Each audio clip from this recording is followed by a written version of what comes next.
Blanca, remind us a little bit about how his behavior last night showed you that he might not have been giving his all. Last night he didn't show a lot of emotion.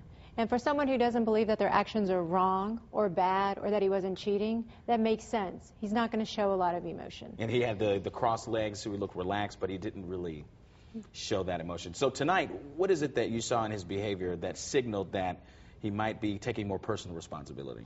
The defining moment for me was when he talked about his son, that his son would defend him.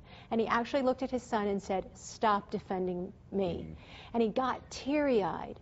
And we're talking about a man who is very controlled. He says multiple times that he is in control of every outcome of his life, except not anymore.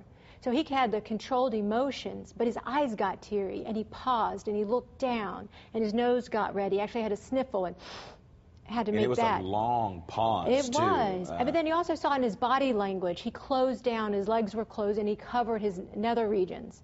And when we don't feel good or we feel sad, our body language changes and we get smaller. Okay. So there was a lot of congruency. And we saw nothing like that last night. No. But then this time when Oprah asked the question, all right, so do you feel remorse? To you, that was a big deal because of the body language you saw from him there? This was his response. Absolutely. This that didn't is line up, big, did it? no, it's a big disconnect. And it might be because he's talking about he's starting this process. He's starting to realize he no longer has control of his life or his outcome. So then he's showing no and saying yes, which indicates to you that maybe he hasn't really felt the remorse yet. I got you. No, he's right. starting that process. He's not quite there. Got it. Blanca, thank you very much, as You're welcome. always.